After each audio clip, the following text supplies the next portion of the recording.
Wellness morning friends. आशा है आप स्वस्थ और मस्त होंगे। आज हम रिश्तों के बारे में बात करेंगे, क्योंकि 3-4 दिन पहले मैंने एक न्यूज़ देखी जिसमें बताया था कि डोमेस्टिक वायलेंस, घरेलू हिंसा 20 से 30% तक बढ़ चुकी है। मैं शॉक हो गया कि ऐसा क्यों हो रहा है, और इसका सिर्फ एक रीज़न है फ्रेंड्स। आपको क्या लगता है? तुषार ने कल ही उसके गर्लफ्रेंड से, जिससे तुषार अपनी गर्लफ्रेंड के साथ 4 साल से रिलेशनशिप में था, और कल उसने उसे प्रपोज किया, शादी के लिए पूछा, तो उसने कहा मुझे एक दिन का समय दो, मैं तुम्हें कल बताती हूँ। डिसाइड हुआ 4 बजे गार्डन में मिलेंगे। तुषार तैयार होके 3:30 बजे ही गार्डन पहुंच गया, क्योंकि वो बहुत एक्साइटेड था, क्योंकि आज उसे आंसर मिलने वाला था कि जिसके साथ वो 4 साल से रिलेशनशिप में था वो उसे हाँ कहेगी। बहुत एक्साइटेड था, एकदम अच्छे से तैयार होके 3:30 बजे गार्डन में पहुंच गया, और फ्यूचर के ड्रीम्स, भविष्य के स्वप्न इसमें गुम हो गया। गार्डन में बैठा था, सोच रहा था कि 4 बजे उसकी गर्लफ्रेंड आएंगी, जिसका नाम था सुरभि। ये जो नाम मैं यूज कर रहा हूँ, ये सिर्फ आपको एक कनेक्टिविटी के लिए, ये कोई पर्सनल व्यक्ति से यानी कोई पर्सनल व्यक्ति या ये कोई कहानी से रिलेटेड नहीं है। ये सिर्फ आपको अच्छे से अंडरस्टैंडिंग हो, इसलिए मैं नाम यूज करता हूँ। अगर कोई तुषार है या कोई सुरभि है तो इसे पर्सनली मत लेना। तो तुषार 3:30 बजे गार्डन पहुंच गया, सोचने लगा, ड्रीम में चले गया, फ्यूचर की बातें सोच रहा था कि मेरी उससे शादी होंगी, हमारे बच्चे होंगे, हमारा लाइफस्टाइल ऐसे होगा, और ड्रीम, स्वप्न की दुनिया में कहीं तो भी खो गया।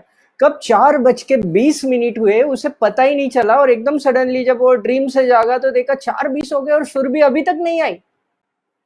फोन लगाया और वहां पे मैसेज आया कि the number you are trying to reach is currently switch off. अब सोचिए तुषार का माइंड कैसे काम करेगा, क्या सोच, क्या सोचूंगी, क्या हुआ होगा। लेकिन 4 साल से रिलेशनशिप थे तो उसे कोई डाउट तो नहीं था, बड़ा अंदर से खुश था, एक्साइटेड था।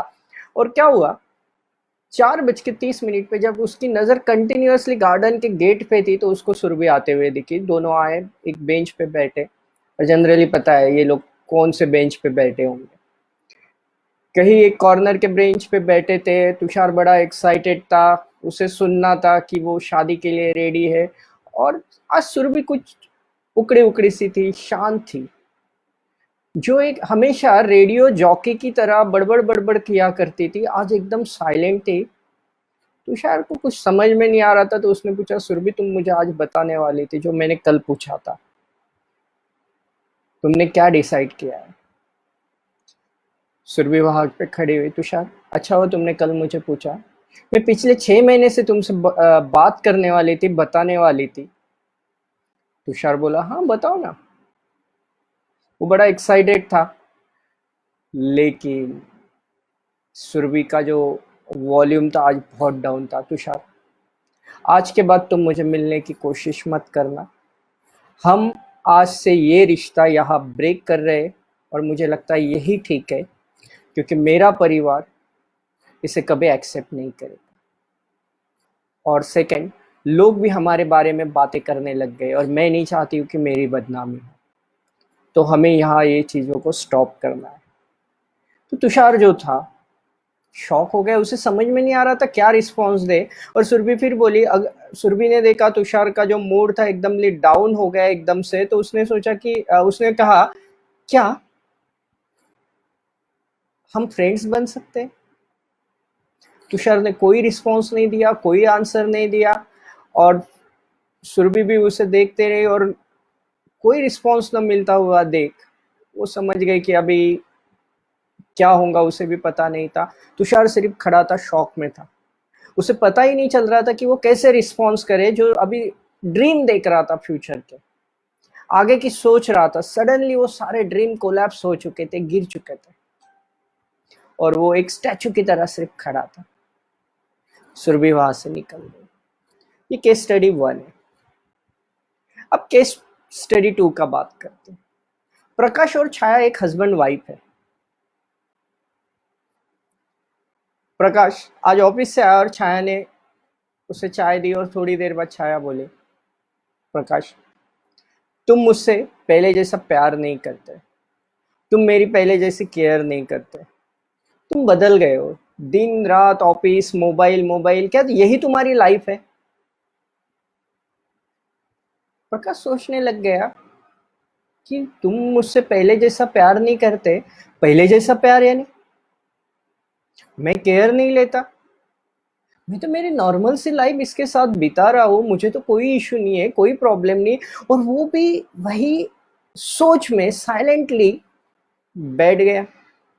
और छाया सोचने लगी कि देखो ये रिस्पॉन्ड भी नहीं करते, बात भी नहीं कर रहे और कुछ बोल भी नहीं रहे, यानी कुछ ना कुछ गड़बड़ है। वो भी गुस्से में वहां से उठ के चले गई और जोर जोर से बर्तन धोने लग गई। Second case study. Third case study, एक मम्मी रानी जो अपने 8 साल के बच्चे शुभम को कंटिन्यूअसली बोल रही है, बेटा पढ़ पढ़ पढ़, पढ़ाई कर, अगर तू पढ़ेगा नहीं तो तेरा फ्यूचर बहुत बुरा होगा, तेरे लाइफ में बहुत सारे चैलेंजेस होंगे, तू सर्वाइव नहीं कर पाएगा। 8 साल के बच्चे को बोल रहे हैं कि अगर तू पढ़ेगा नहीं तो हमेशा लाइफ में फेल होते जाएगा, असफलता तेरे कदम चूमेगी, तू समझ, तू गरीबी में तुझे जीवन व्यतीत करना पड़ेगा, अगर तू ये पढ़ाई कर। अब यहाँ जो रानी है उसका इंटेंशन तो बहुत पॉजिटिव है कि वो चाहती है उसका बच्चा पढ़े, लेकिन क्या हुआ, वो जो डायलॉग्स मम्मी मार रही थी वो सारे डायलॉग बच्चा अंदर बोल रहा था। अब मम्मी का इंटेंशन था कि बच्चा जो है शुभम वो पढ़ाई करे, ये तो इंटेंशन नहीं था कि वो गुस्सा करे, फ्रस्ट्रेट हो।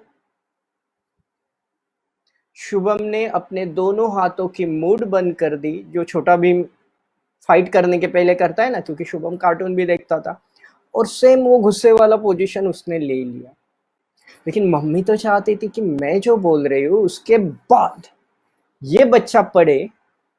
और ये क्या हो रहा है फ्रेंड्स, अगर आप तुषार होते, अगर आप प्रकाश होते, अगर आप वो मदर या मम्मी होती, तो आपके रिस्पॉन्स क्या होते? आप मम्मी हो, आप तो ये कभी नहीं चाहोगे कि आपकी बात करने के बाद आपका बच्चा गुस्सा करे, फ्रस्ट्रेट हो और पढ़ाई से दूर जाए। आप तो चाहते हो कि वो पढ़े। फिर ऐसा क्यों हो रहा है कि आपको जो रिस्पॉन्स मिल रहे हैं वो क्यों रॉन्ग आ रहा है? आप सोचिए कि आप तुषार होते तो क्या करते, नीचे कमेंट्स में डालिए मुझे। अगर आप प्रकाश होते तो क्या करते, अगर आप वो मदर हो तो क्या करती? और फ्रेंड्स यही होता है, डालिए मुझे कमेंट्स में, मैं 30 सेकेंड के लिए रुकता हूँ। और फ्रेंड्स पता है रिलेशनशिप में यही प्रॉब्लम है, प्री सपोजिशन याद है ना, the meaning of communication is the response you gate. आपके जवाब जो है वो आपके संवादों के कारण है। आपको जो भी जवाब मिल रहे हैं, जो भी रिजल्ट्स मिल रहे हैं, वो सिर्फ सिर्फ सिर्फ सिर्फ कम्युनिकेशन का हिस्सा है। और अगर आपके कम्युनिकेशन में प्रॉब्लम है तो डेफिनेटली आपके रिजल्ट्स बहुत भयानक होंगे। आपको महाभारत की कहानी याद है, जब स्वयंवर में अर्जुन ने मछली के आंख में तीर चला के द्रौपदी को जीता था, और वो वहां से गए मां कुंती कने। कुंती पूजा कर रही थी या काम कर रही थी कुछ, और इन्होंने बाहर से कहा कि मां हम आज की भिक्षा ले आए। कुंती ने रोज की तरह देखा नहीं और कहा आपस में बांट लो। भिक्षा वर्ड कम्युनिकेशन, और रिस्पॉन्स क्या मिला? आपस में बांट लो। The meaning of communication is the response you get. और अगर आपके कम्युनिकेशन ही रॉन्ग है तो ऐसे रिस्पॉन्स आपको मिलेंगे। फ्रेंड्स अगर लाइफ में सच में सक्सेसफुल होना है, अगर रिश्ते बहुत अच्छे से करना है, बहुत बेहतर अच्छे लेवल पे लेके जाना है, तो आपको आपके कम्युनिकेशन पे काम करना है। रिश्ते कितनी छोटी छोटी बातों पे हम भड़क जाते हैं, गुस्सा करते हैं, हस्बैंड वाइफ, हमारे बच्चे। और यहाँ बहुत ज्यादा एक्सपेक्ट नहीं होता है, यहाँ बहुत थोड़ा एक्सपेक्ट होता है। जब वाइफ होती है ना, अगर काम वाली घर पे ना आए और वो दिन भर से काम करके थक चुके हो, और जब आप ऑफिस से आते हो और वो आपसे कहती हो कि आज काम वाली बाई नहीं आई, तो आपके रिस्पॉन्स क्या होते हैं? वो ये कभी नहीं चाहेंगे कि आप उसके लिए चाय बनाएं। आप सिर्फ अगर इतना प्यार से उसे पास लेके हक करके बोल दो कि तुम मुझे टायर्ड लग रही हो, थक थक गई हो क्या? उसे क्या चाहिए? प्यार के दो मीठे शब्द। और हम क्या करते हैं? हम हमारी अकड़, एटीट्यूड, ईगो, अहंकार, और यही चैलेंज है रिलेशनशिप में। अगर जहां बोलना है ना वहां बोलना चाहिए, क्योंकि मौन की गूंज मैं भी जानता हूँ, मौन का इंपॉर्टेंट। जहां साइलेंस रहना है वहां साइलेंस रहना चाहिए। क्या होता है, हस्बैंड वाइफ का झगड़ा होता है और वो 2-2 महीने, 15-15 दिन बात नहीं करते। ब्रेकअप होता है, हम बात नहीं करते। अब मुझे बताओ हम क्या करते हैं? हस्बैंड वाइफ का झगड़ा है तो वाइफ क्या करती है? हस्बैंड छोड़ के वो उसके फैमिली में मम्मी पापा रिलेटिव सबसे बात करेगी, लेकिन वहां सॉल्यूशन मिलेगा? नहीं मिलेगा। क्योंकि हमें जिससे प्रॉब्लम है अगर हम उससे ही बात करें तो सॉल्यूशन मिलने के चांसेस है। लेकिन हमारा नेचर क्या है, जिससे पंगा है वो छोड़ के हम सारी दुनिया में सारे लोगों से बात करेंगे और आखिर में कोई रिजल्ट नहीं आएगा। इसलिए फ्रेंड्स हमेशा ध्यान में रखना, लाइफ में अगर रिलेशनशिप में कोई चैलेंज है, इश्यू है, तो जिस व्यक्ति से चैलेंज है उसी के साथ बात कीजिए, तो आपके रिजल्ट्स भी वैसे होंगे। हम क्या करते हैं, ब्रेकअप हुआ दोस्त को जाके बताएंगे और वो अंदर से बड़ा खुश होता है, अच्छा तेरे साथ यही होना था, हमें छोड़ के जा रहा था ना। फ्रेंड्स रिलेशनशिप है ना, ये सुई धागे की तरह है, पतंग और डोर की तरह है। पतंग जितनी ऊंचाई पे जाती है ना उसका रीजन सिर्फ डोर होता है, और ये डोर हमारे रिलेटिव्स है, रिश्तेदार है। जिस दिन डोर कट गई पतंग लहराएंगी और नीचे गिर जाएंगे। इसलिए हमेशा ध्यान रखना, अपने रिश्तों को इम्पोर्टेंट दो, रिलेशनशिप को इम्पोर्टेंट दो, तो ही आप लाइफ में सक्सेसफुल होंगे फ्रेंड्स। तो the meaning of communication is the response you get. और अभी कितना अच्छा समय है, अगर हम इस समय हमारे कम्युनिकेशन पे काम करें, हमारे कम्युनिकेशन स्किल को डेवलप करें, तो डेफिनेटली हम एक चीज में तो माहिर हो जाएंगे, कम्युनिकेशन, जिसके फायदे हर जगह है। रिलेशनशिप में, बिजनेस में आप क्या करते हो? कम्युनिकेट ही करते हो, तभी रिजल्ट आते हैं ना।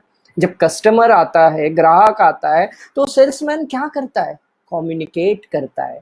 और अगर उसके कम्युनिकेशन में पावर है तो डेफिनेटली कस्टमर कभी आपके यहाँ से नहीं जाएगा। तो सबसे इम्पोर्टेंट है। और फ्रेंड्स आपको अभी बहुत अच्छी अपॉर्चुनिटी है, अगर आप 1 से 1.5 घंटा सिर्फ अपने कम्युनिकेशन पे काम करते हो, प्रैक्टिस करते हो, तो डेफिनेटली आपके रिलेशनशिप अच्छे होंगे, आपका बिजनेस स्किल डेवलप होगा और आपको लाइफ में सफलता मिलेंगी। तो आज के लिए बस इतना ही। जय हिंद, जय महाराष्ट्र।